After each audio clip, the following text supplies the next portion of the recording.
Hi everyone. Today we are going to study a dynamic routing algorithm, which is the distance vector routing. So basically this algorithm, which is also known as distance vector routing algorithm, comes under the category of your dynamic routing algorithm, which are also known as adaptive routing algorithms. How does this routing algorithm work? Let's look. It operates by having each router maintain a table. So basically in the distance vector routing algorithm, each router maintains its own routing table, giving the best known distance to each destination. So each router maintains a tables wherein gives the best known distance, the distance which is best known by that router to each destination, right? So from that particular router to each and every other router, what would be the best known distance? That would be given by that table of that particular router, and each router maintains such table.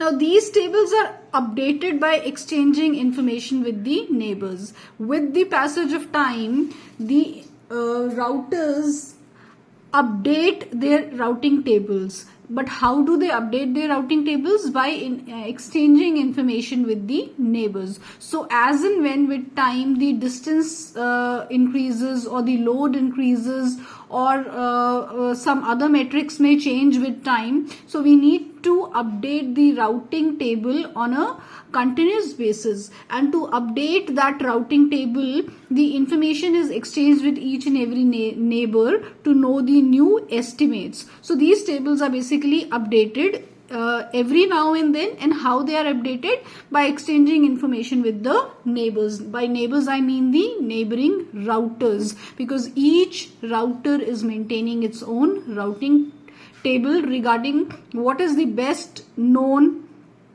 distance to each and to every other router from that particular router. Now this algorithm, which we call by the name of distance vector routing, it is also known by some other names. It is known as, by the name of distributed Bellman-Ford routing algorithm, which is commonly known as Bellman-Ford routing algorithm, and it is also known by the name of Ford-Fulkerson algorithm. So these are the two other names, out of which the commonly used one is either distance vector routing or the Bellman-Ford routing algorithm. So in the distance vector routing, each router, as I said, maintains its own routing table. That is quite clear. And how does each router maintain a routing table? By containing one entry for each router in the subnet. Now in the subnet there may be 4, 5, 6 or whatever number of routers. So each router will contain an entry for all other routers in the subnet in its routing table. Okay, and when we talk of this entry for the routing table, so the routing table or this entry in for the each router would contain two parts. So every router would have a routing table which would basically consist of two parts. One is the preferred outgoing line. One part tells you about what would be the preferred outgoing line that can be used to reach to a particular destination. That means via which router you can go to reach to a particular router. And the other part contains the information regarding an estimate of time or distance to that destination. One is telling you the best path via which you can reach your destination, and the other entry contains the estimate of how much time it would take or how much distance you would have to travel to reach to that particular destination, which is basically your router.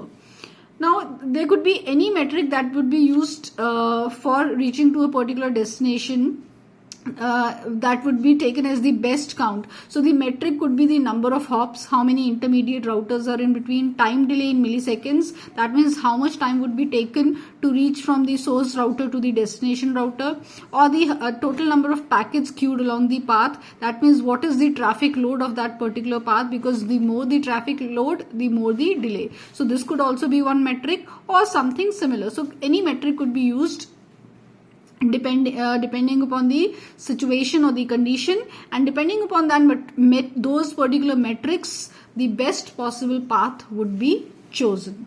Now, if as an example, if we assume that the metric we choose is the delay, so that means we assume that delay is used as a metric, and that means how much time would be taken from source to destination. Delay is used as the metric, and the router knows the delay to each of its neighbors. So router already through its routing table knows how much time would be taken to reach from that particular router to each and every router, which are basically considered its neighbors in that subnet.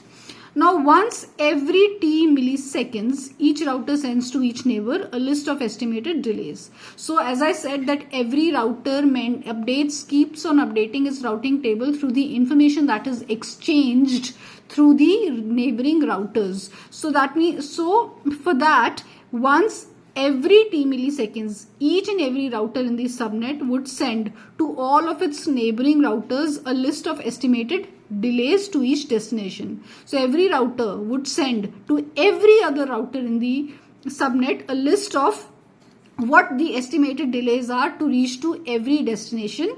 That means to reach to every other router from that particular router. It also receives a similar list from its neighbors. Just like a router sends a list of estimated delays to the destinations to every other router in the subnet, so does it also receive a similar list of estimated delays to every other router from all of its neighbors. Right? So it would send that list to all the routers, and it would receive that list from all the other routers. Now, if I imagine that one of the list has just come in from neighbor X, right? A router has a neighbor called router X, and this neighbor, a list has come from this particular neighboring router X. So if I assume Xi is the estimate of how long it takes to get to router I. If from router X you have to reach router I, right? So there would be an estimate of what is the delay or how long it takes to reach from router X to router I. So if Xi is that particular delay, or if I say in other words, Xi is that estimate of how long it would take to reach from router X to router I. So in that case, if the router knows that delay to reach X is m milliseconds, if the router already knows that the time or the delay which would be taken to reach router X is m milliseconds, and then it also knows that it can reach router I via X in Xi plus m milliseconds, right? Because if Xi is the time taken or delay to reach from router X to router I, and that router wants to reach to router I via X, so it knows that delay from X till X is m milliseconds and delay from X to I is Xi. So that means the total delay via X in that case would be Xi plus m. Delay till X and then plus the delay till router I from X. That means from that particular, the delay from that particular router to X plus the delay from X to router I would be the total delay, estimate of the total delay from that particular router to router I. I'll clear it once again. If say for example router R wants to reach to router I, and if it chooses the path via router X, that means it goes from router R to router I via X. Now if you know that Xi, from Xi to I the delay is from router X to router I the delay is Xi, and then from router R to router X the delay is m. So it is very clearly we can figure out that the delay from router R to I would obviously be Xi plus m. That means total of the delay taken from router R to X and then from X to I, because it is going via X. So the total delay would be Xi plus m. So this is how the routers can calculate the delay from a source to destination via other routers, by having a list of all the tables of the routers. So by performing this calculation for each neighbor, a router can find which estimate seems the best, because then every router would know the via paths and via which particular router or which particular path the least delay would be it can definitely find out through these calculations and estimate the best path, or estimate the best path, and then use that estimate and corresponding line in the new routing table. It would then use that particular estimate, and through which corresponding line that estimate is possible, it would use that particular outgoing line in the new routing table. That means it would update its routing table accordingly.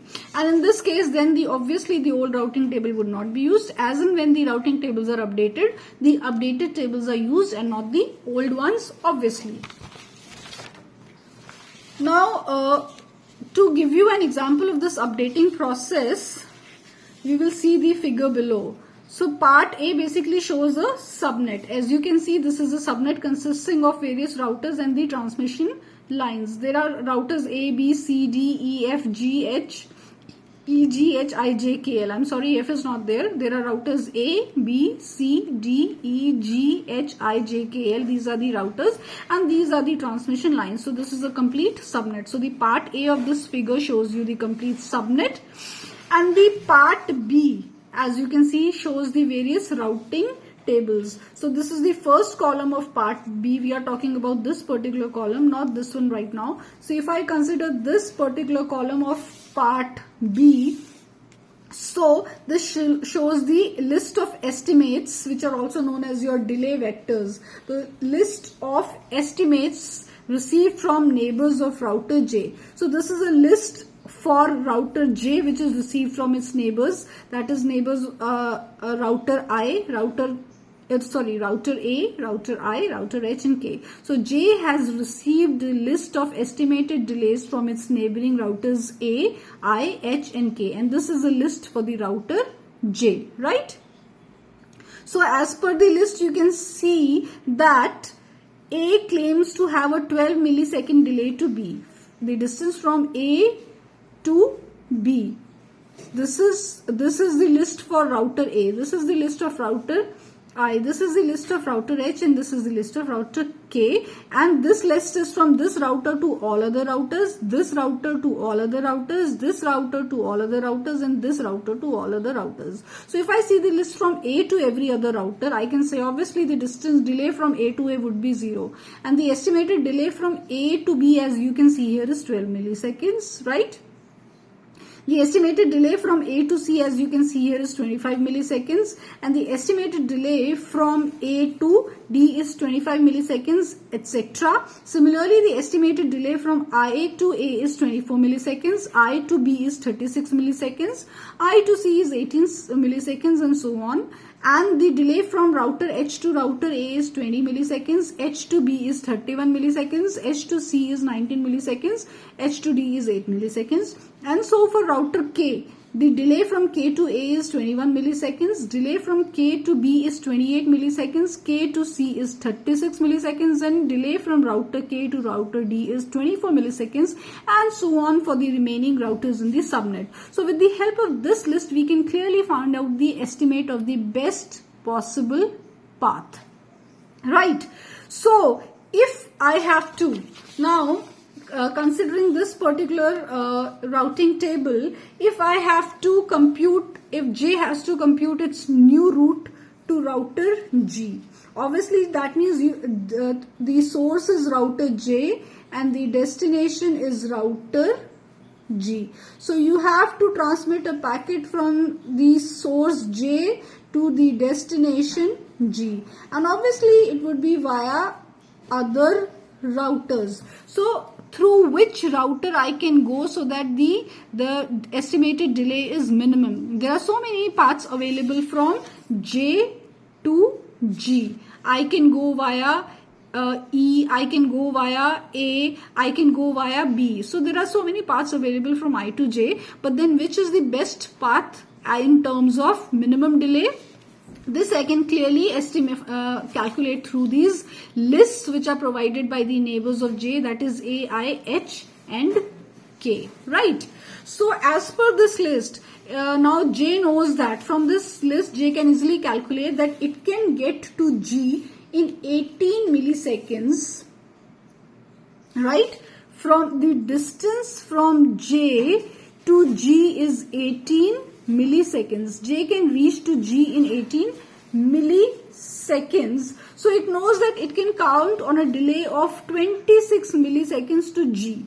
It can reach to G in a delay of 26 milliseconds when it forwards the packets via A, that is from G to A, because the distance from I to A, from G to A is 18 milliseconds, right? So G to A is 18 milliseconds, and the distance from J to A, the distance from J to A is 8 milliseconds. That means from J to A and then to G. So the source to destination via A, the total time from J to A is 8 milliseconds plus the total time from A to G is 18 milliseconds, which gives you a time estimated delay of 26 milliseconds. So you can J can clearly calculate that it can reach to G via A within a time delay of 26 milliseconds.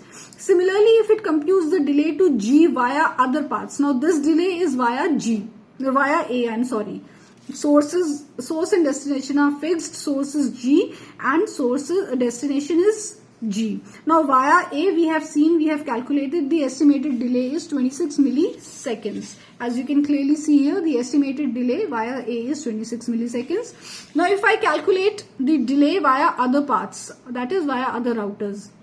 So via I it would be 31 plus 10. Why? Because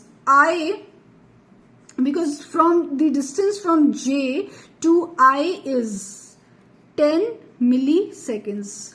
J to I, this is I's routing table, and this is the list of all the destinations, right? So I to J clearly you can see is 10 milliseconds, and then if it is going, that means I to J would give you 10 milliseconds, and then from I to G it is 31 milliseconds, right? You can clearly see that I to J is 10 milliseconds, and then from I to G is 31 milliseconds. So if it goes via I, that means J to I 10 and then I to J 31, which gives you a delay of 31 plus 10, which is 41 milliseconds. Similarly, if it goes via H, then you can clearly see the distance from, or the delay from J to H is 12 milliseconds, and the delay from G to H is 6 milliseconds. That means J to H 12 plus H to G 6. 6 plus 12 gives you a delay of 18 milliseconds. Similarly, for K, if it goes via K, then you can clearly see that the delay from J to K is 6 milliseconds, and the delay from G to K is 31 milliseconds. That is if it goes via K, then J to K is 6, and then K to G is 31. That means 31 plus 6 gives you a delay of 37 milliseconds respectively. So out of all these delay, that is 26 milliseconds via A, then 41 milliseconds via I, 18 milliseconds via H, 37 milliseconds via K. The least delay is via H, which is 18 milliseconds. So after its calculation, J clearly knows that the best of these values is 18. So it makes an entry in the routing table. That means it basically updates its routing table that the best available path is through a delay of 18 milliseconds via the router H. So it updates this. See, it has updated the entry. So this is the routing table of J, where it tells that the best available path to reach to G is 18 milliseconds. This the first part, as I told you, contains the time taken, and the second part, or the second entry, contains the via which particular router. So the time for J to reach G is 18 milliseconds via which particular router? Via H. So the estimated delay is in the first part, and via which router, which outgoing line is in the second part.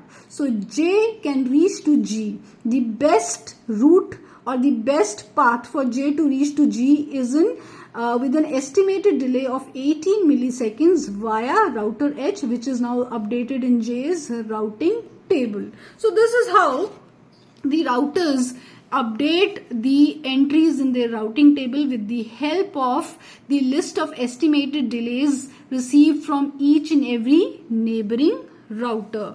And the same way, same calculation is performed for all other destinations also. Just like the calculation was performed from J to G, similarly the calculation is performed for all other destinations or for all other routers with the new routing table, which is shown in this particular column. With the help of this particular column, now calculations are performed for the destinations for every other router also. So this is how the distance vector routing algorithm works.